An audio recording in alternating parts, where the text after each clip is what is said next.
Welcome to the Focal Insights Podcast Founder Hour edition, hosted by co-founder Joe Pawlak.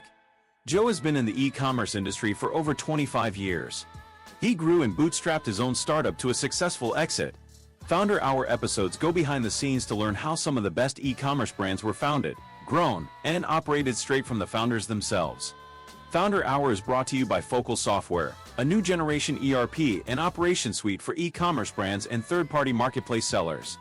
Focal was built with SMB brands and marketplace sellers in mind to help them grow profitably. Now let's welcome our host, Joe Pawlak. Hello and welcome to the Focal eCommerce Insights Podcast, where we chat with e-commerce entrepreneurs about business, selling online, and how to overcome challenges for success. Today we have a very exciting guest, but before we get started, for listeners not familiar with the podcast or Focal Software is an e-commerce operations software and marketplace account management company. So if you need help growing your business profitably, be sure to stay tuned to future podcasts or feel free to reach out. Joining us today is Eric Kilcullen, who is the CEO and co-owner of Krush Kandy Boutique, a company that specializes in women's fashion, apparel, footwear, jewelry, and health and beauty products. Eric has a master's degree in business leadership, bachelor's degree in aerospace engineering, current doctor of naturopathic medicine student. He's a retired military officer, founder and co-founder of multiple ventures across fashion, healthcare, and publishing. He's an author, father of 5, and currently lives and works in Phoenix, Arizona. Eric, welcome to the podcast. Well, thanks, Joe. I appreciate you guys having me on here today. Super excited. Beautiful day outside. Couldn't be happier to be a part of this. Yeah, awesome. Well, let's get into it. So based on your bio, you've got, a lot of times we hear like when entrepreneurs are kind of caricaturized, you've got like Steve Jobs or Wozniak and Zuckerberg, they're all college dropouts, right? Well, you're firmly not a college dropout. You're into the schooling part, but also the entrepreneur stuff. So maybe talk a little bit about that and how you balance them, or what your reasoning is there for going both routes at the same time. No, I appreciate that. So, as I retired from the military, I think a lot of, green suitors will understand this. It's quite difficult to find a job that's fitting in some of these skill sets that we had or the path that we were on, even though that our education may be in a specific set. We kind of get pulled in that general leadership direction, especially as officers. So finding a great place for us is challenging. I was pretty lucky. I was able to find a job, but that entrepreneur side, trying to not really answer to someone, but to build something that is yours, something worth having, is the challenge that my wife and I faced when I took the uniform off, put the suit on, and we just had the hardest time finding our path forward.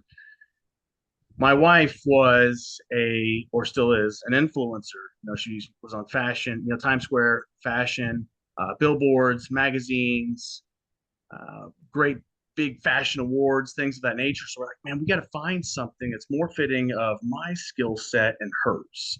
So this was late 2016, and that's where we took a bite out of e-commerce, but we want to do it a little bit differently. And that's where the live selling really came in, like lives on Facebook were emerging, and that people were like, what is this? We just kind of went through that whole surge on business pages for the last decade on Facebook, but then they moved into the live aspect, and we're like, look, we have a huge opportunity to connect with the audience, to connect with the community. And that's what we started doing. We started live selling, no script, nothing in front of us, but some clothes and people's comments, and started showing people the designs that we had. And it led us to where we are today. Yeah. And you talk about the contrast of military versus starting a business. What I hear about military a lot is it's kind of taking orders. And I don't remember the percentage, but I've heard this multiple times. It's 99% boredom and then 1% like massive action, or sometimes terror. So, and those are very different things. Can you comment on that a little bit too? No, I guess I was blessed to have, great leadership around me at all times. So they would issue what we call, orders to us. We use civilian, jargon.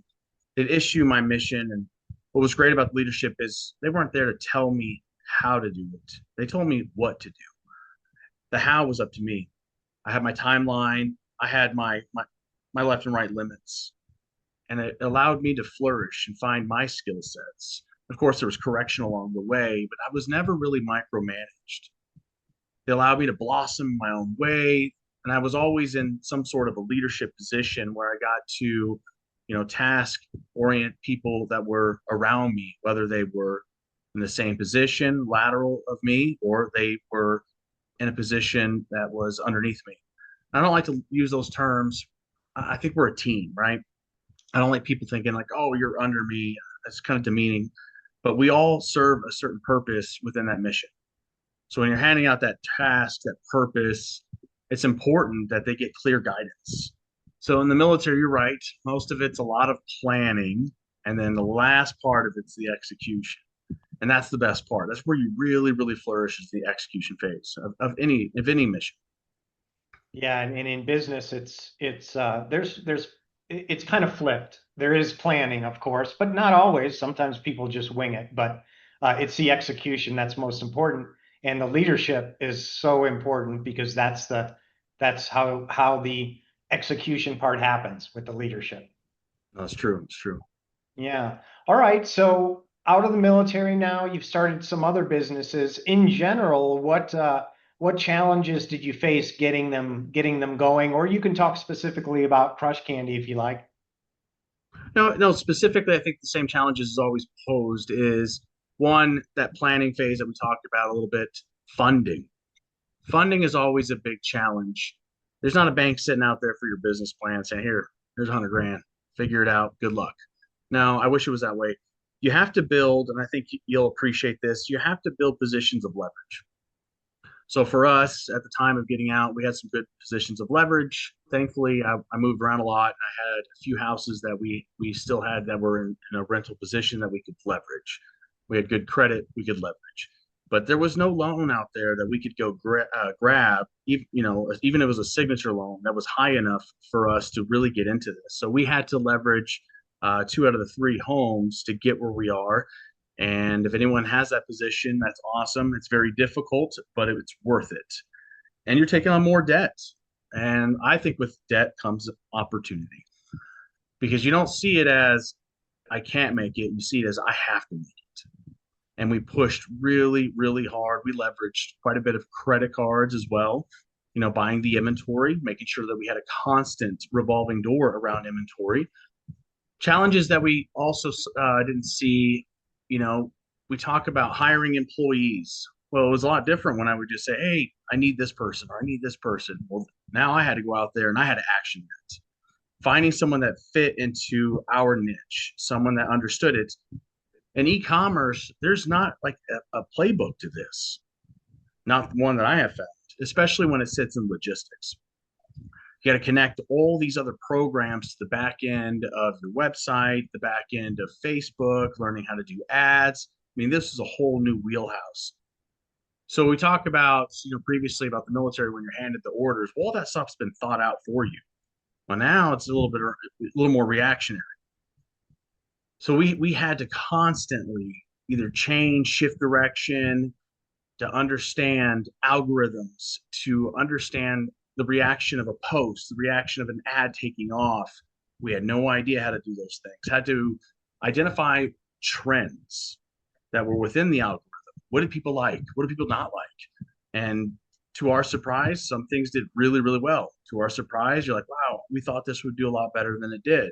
And those are some of the challenges that we still face today, is capturing that moment. Someone's like, I really have to have it. We call it that FOMO, the fear of missing out. That's a big part of the marketing piece. So we still juggle with that today. Yeah, and you started there with what a lot of people would say as far as challenges starting a business is cash, and you actually used a a number there. You said there aren't banks waiting with $100,000, but I would even say that if you're starting a new business, especially if it's inventory centric, that even that amount of money, which sounds like a lot, you can go through that very, very quickly. And then you add hiring people and some marketing, and everything costs money. So yeah, can you speak to that a little bit? Were you surprised at how fast you can burn through that if you're not careful? Today I could burn through 100 grand a week, and I'm not sitting there like setting it on fire. You talk about manpower or personnel power. You talk about marketing. You talk about shipping. You talk about just the inventory management piece, what's coming in and what's going out. 100 grand can go easily 5 days, gone. Yes, there's always an ROI. We pay attention to that. We pay attention to our balance sheet. We pay attention to our P&L. We try to fixate on IPA action items. Those are very important to us, income producing activities. So we're in a position now, almost a decade later, where we have found a way to contract out these non-IPAs. It's not that they're not important, but we can't spend 90%, 95% of our time on 1 to 5 to 10% of the problem. They are problems and they must be solved. But as a leader of a company, to continue the company, to make sure that those that we're responsible for still get a great wage and can pay their bills, we need to focus on creating that income, that urgency, that next ad, that next great piece of jewelry that people want, and outsource other things that, let's say that USPS or FedEx, and it's no hit at them, but things happen, human nature, something gets lost. Well, I could easily spend 6 hours to an entire day tracking down one package. That's probably not something you want, a CEO or COO or CFO doing. We want them being in a leadership position and ensuring that those that they oversee take care of those problems for us. Yeah, and you mentioned also that early on, as you were getting your footing, you had some things that were successful and some things that weren't successful. So what jumps out as a big win that somebody else might learn from getting into business? Season items, seasonal, those are huge. And making sure that you're not too soon, but you're not last, right? I think any one of us listening right now will tell you that you can walk into a Costco right now and Christmas is already here. And I think that's too soon. Halloween has been around, since 4th of July? I think 4th of July, 5th of July happens, boom, Halloween's on the shelves. I'm surprised we haven't seen Valentine's Day yet. I'm just kidding. But you want to make sure that you're not too far outside of that margin. Just because I'm in Arizona where it's still 100 to 110 degrees outside doesn't mean that there isn't somebody within our community that is in New Hampshire or in Michigan that's ready for those winter items. So we kind of have a chart now that keeps us grounded. Around August, we start pushing those fall items, if not sooner, into July. And then, of course, we have to have that seasonal approach. That's really important. We start pushing those Halloween jewelries. We start manufacturing them because that's what we do ourselves, and making sure that we have enough stock for when we go full bore and beginning of September, and then we try to exhaust that by mid-October, and then we're already moving on to the next season, whether that's going to be Thanksgiving, a little bit of that, or the big splash of Christmas. Yeah. And as the business grows, you mentioned early, $100,000 gets the business started. Now you can go through that in a week. So the business becomes quite a bit more complex, which means your needs to keep things organized becomes more complex. You've got inventory on multiple marketplaces. How are you running operations, and what tools have you found to be real successful? Well, one is making sure that we have a bookkeeper on the side taking care of all the transactions and having an active balance sheet and P&L. At the beginning of the month and the mid-month, we're having meetings discussing where we're presently at. Funding is so important. Of course, we talk about how much cash, how much leverage do we take? How much leverage can we still take? This is peak season right now. September all the way through, I would say, even a J month in January and part of February, those are our big, big months. So we really want to keep our ear to the ground of how much is coming in and how much is going out. because this is what we call that money making season for us. It's kind of the opposite of the real estate market. Having constant meetings about the things that we're planning for the future and things that are inbound. That's super important that we keep our ear to the ground to the inbounds, because that's how we drive that FOMO. For instance, if we're having glow in the dark stones coming in, I want to know when that is. That's a big day for us. Or if we're going to have huge sales within our harvest season of fall, which is both a blend of, fall and winter clothing. Yeah, I want to be a part of that. I need to know, are we using 100 grand? Whatever the number may be, I want to know what's going to be on hold until that comes in. So a lot of planning goes into that. And in the beginning, I'm not going to lie to you, we weren't thinking through that stuff. Yeah, we had plenty of spreadsheets, but there was so many of them. You're just looking at all these Excel sheets, just trying to connect the dots. We've gotten pretty dialed in on that. And we do have people that we've hired out that help us in that planning phase and that execution phase. We have room to grow, of course, things to think about. Other things that we have definitely kept our, ear to the ground on are demand items that people, I wouldn't say buy now, pay later, but they have positioned themselves that they want when it restocks. We want constant restocks. Things that we may have missed, like, oh man, this ad didn't do well, but it's crazy. We're sitting here with 35 pieces in a size large. Let's get that on order. Or we have this one ring. We only had, let's say, 5 of these custom pieces. Well, we have 55 people on a wait list. Let's get this out there. So those are things that we pay attention. We are more metric driven today.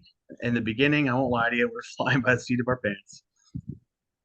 Yeah, and you mentioned what you're describing to me would be like a daily dashboard or cockpit where you can constantly monitor how the business is doing on a daily basis. Now, the financials you mentioned are important. I'm going to assume you've got QuickBooks or similar, but do you have any tools for that dashboard where you can, or are you having to go to multiple things? And you can be specific if you want to any listeners, if you've got some stuff that works well for you.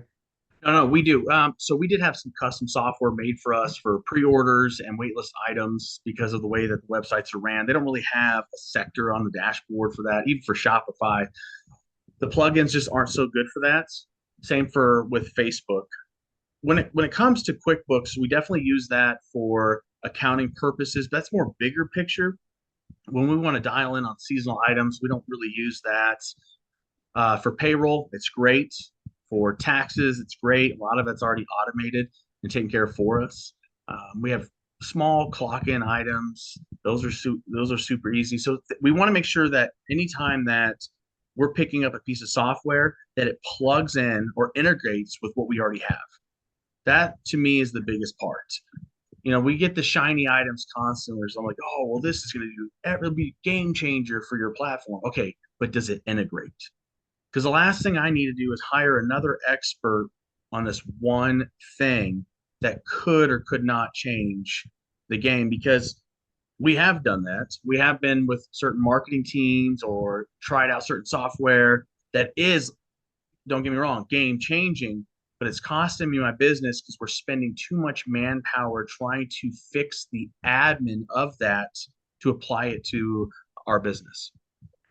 Yeah, and that's the challenge of the e-commerce space. Really is not that mature. So you've got all this stuff that needs to be connected to marketplaces, different software, operations softwares, financials, keeping track of inventory. Everything has to be connected. Shipping. So that really doesn't exist yet. That's something that we're very focused on, is building something that has that ultimately that network effect where you have so many connections that then you're able to build new connections that add to the value of it, and it just becomes this monster network. But yeah, nobody has that yet. No, and to be honest with you, if I may, at one point we had 28, 29 different plugins just on Shopify. I'm like, yeah, we gotta dumb this down, guys. Like, I get that we need it, but can we find a way to break this sector of these 5 items that are supposedly for just shipping down to 1, maybe 2? Same for customer service. email, as great as it is, I want to be able to go through that and filter it as quickly as possible, especially when it comes to order numbers. So that way I can find the shipping, so I can get to that customer as fast as possible.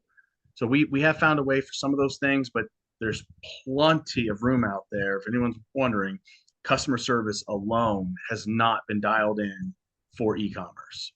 Yeah, and when you talk about Shopify too, those are third-party plugins a lot of times that are may or may not be accurate. And if they're not accurate, then you have a customer service issue. Can you get in touch with them? Can you fix this thing that you've decided to make a very integral part of your operations?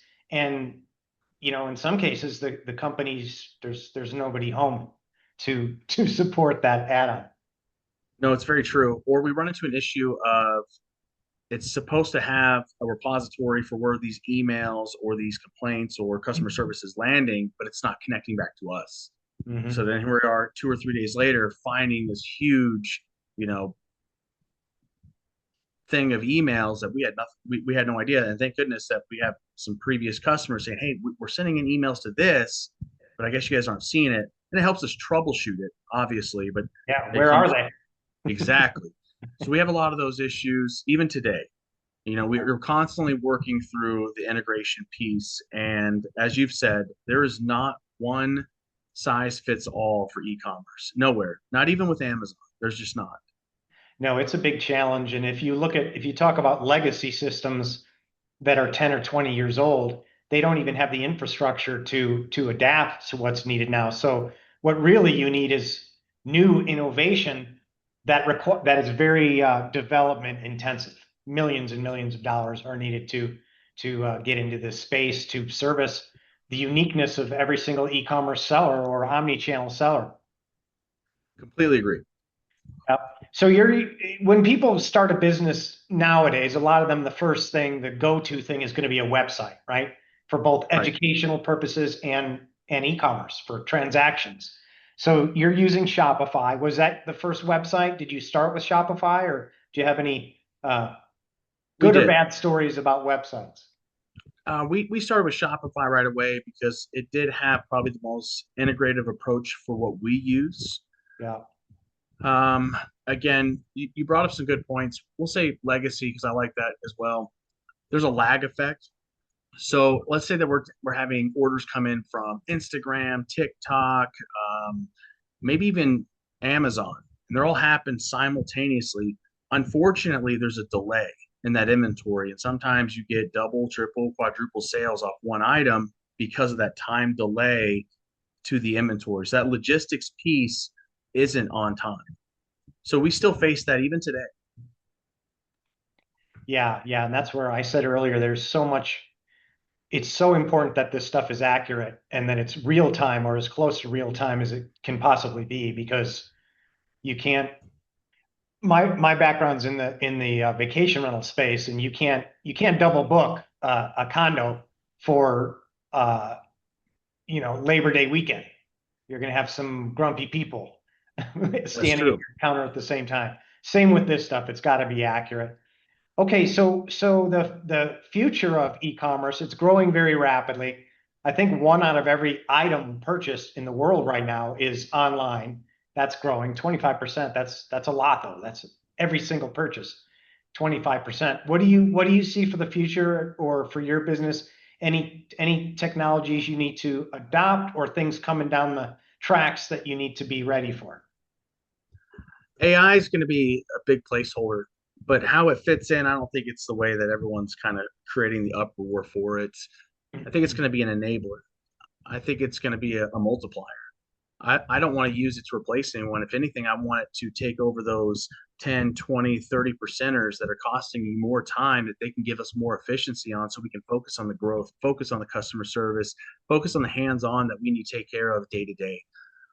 Additionally, apps are everything. Websites, and I hate to say it out loud like this, but they're a dying breed. They really are. They're the dinosaurs. They're the small strip malls. They're not making it like they used to. So super apps are definitely, we talk about that one size fits all. There are a few of them out there. Amazon itself is a great reflection of this. I believe 75%, if not more, of their purchases happen on their app versus the website. What we need to find is something that's going to be more integrative and more one size fits all. And I do see some things coming down the pipeline. I don't know if it's going to be as much in the e-commerce side of things, but there are some real opportunities there. The logistics piece is going to be a missing piece for a while, but I think with AI adopting, we can pull that together.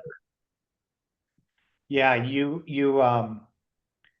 mentioning AI, I'll circle back real quick on this topic to that network effect that I talked about that we're building. And what that means is you have access to so much information within a software system that then you can use AI to just answer questions conversationally. What's my best seller? What was my best selling item last week? What's my inventory for this jewelry? You can just ask it questions and it has access to all that data because it's in that network and it's in that system. But that's all part of that connectivity as well. So I think managing your operations and staying in better touch with your business is going to be really simplified with that kind of thing in the future. Yeah, getting real-time updates are super important too. Everyone, just as much as the customers want their product here and now, I want the information here and now. I want to be able to take a better, look at what the trends are. I want to be able to take a better look at the analytics, and I want to be able to take a better snapshot on how to serve the community better. Yeah, and that's just all quick access to good information, good, accurate information. That's right. Yeah. All right. Well, hey, we're going to switch gears now to what I call the speed round, which is just 3 questions for you, kind of off the top of your head, for anyone that might be listening about and thinking about starting a business. So that's where these questions are kind of geared to. All right, hit me. All right. Question number 1. What would your number 1 piece of advice for anyone thinking of starting their own business be? And you can't use "don't do it." In other words, starting a business is difficult. A lot of people just say, don't do it. Don't do it. Keep your 9 to 5. So you can't use "don't do it." But what's your best advice for somebody that's thinking about it? No, I would never say don't do it. All I right. believe that the best of us are those that aren't doing it. I want you to do it. The only way that I can improve is by the people to the left, right, front, back of me and do something. We need to continue to grow this space. If anything, I want you to go into this with an open mind and obviously have a plan. But the biggest thing that people make the mistake on is leverage. Everybody thinks, I shouldn't say everybody, I don't want to categorize people, but a lot of people think that you're just going to show up somewhere and borrow money. Now, you need to find something within either your friends or your assets and leverage it. And yes, that's part of the venture is the risk. And make sure you're being risk adverse. Risk management is just as important as time management. And then, of course, take care of it, repay. You have to constantly reinvest in the business. So let's say you go out there and you needed 100 grand. You got the 100 grand, you turn that into 250. You better make sure you pay off that 100 grand and then reinvest the rest of it. You can take the paycheck later. Some of the things that I see them is reinvest in the analytics. The numbers don't lie. And it's super important that you have that real-time information and reinvest into that company. You will get the money later on, I promise. Yeah, I think that's a very good point. And I think that's when people are getting into business or want to start a business, especially if they haven't before, they're only thinking of it in what I would call a romantic sense. They're not thinking about how much you're going to have to risk in many parts of your life for this to succeed. So be prepared for that. Second question. Successful entrepreneurs often say you need to surround yourself with good people and need a little bit of luck. And sometimes those are one and the same thing, meaning with hiring people, you can have a lot of hits or misses. And sometimes you hire somebody who you don't think is going to be a big contributor, and surprise, surprise, they're a massive boost to your business and success. So what are your thoughts on good people and maybe having some luck along the way? Well, That's a good point. So talent acquisition is very important, but always constantly educating yourself is very important. Getting out there and doing some masterminds is important. I'm not telling you if you got 40 hours in a week, or if you have, let's say, out of those 40 hours, you have 10 hours that you can allocate to growth, education, skill set. I would absolutely spread that across the board. Listen to, like we're doing right now, listen to a podcast, read a book. I cannot tell you how many times people will put the book down and hope that a YouTube video is going to answer provide the answers that you're looking for. The other thing is that arduous work. You got to put it in. You have to do, in my opinion, as a leader, you got to perform every task within that business to understand the strengths and weaknesses of that process.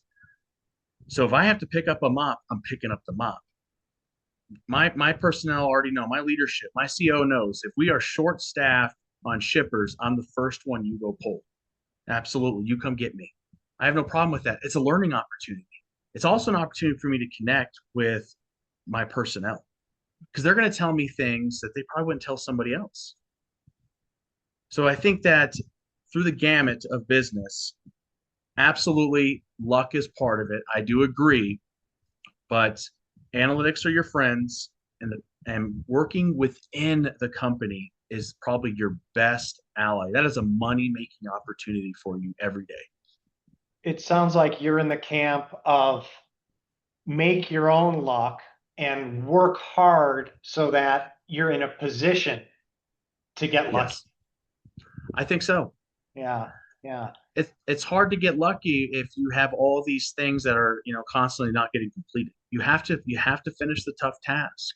You got to do the hard work no matter what, or it just keeps piling up. Absolutely. Last question. If you had a magic wand and could fix one thing that is holding you back or slowing you down, what would that one thing be? I think it comes back to what we talked about in the beginning.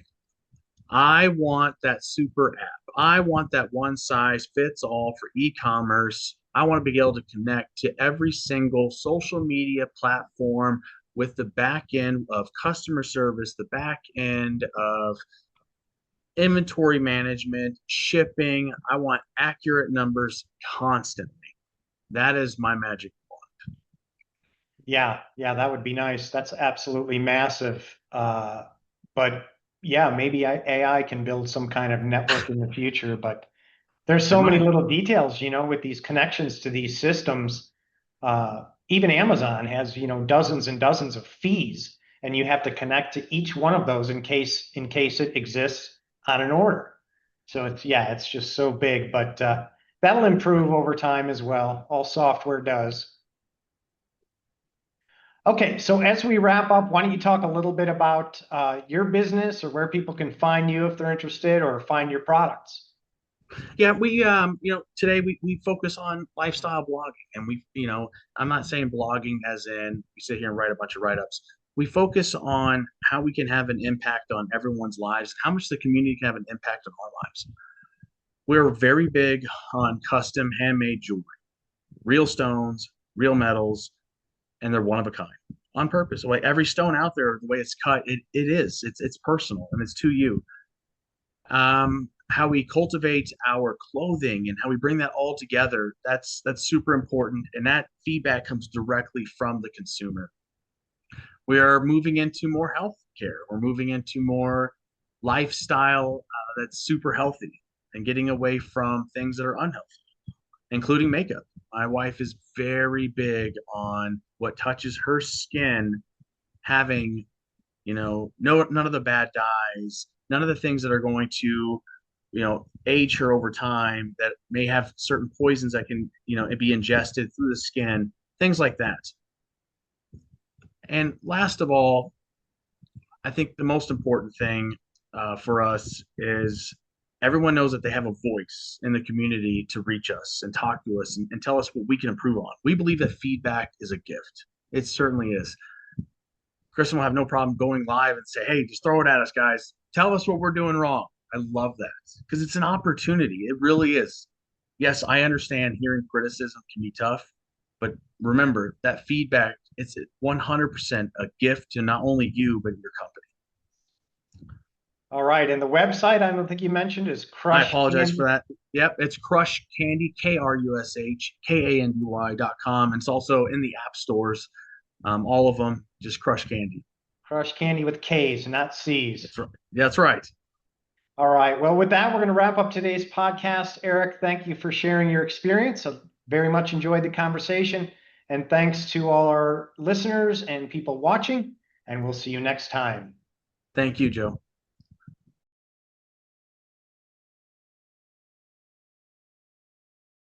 Thank you for listening to another episode of Focal Insights Podcast. If you like this episode, go ahead and hit the subscribe button so you can be alerted of new episodes. See you next time.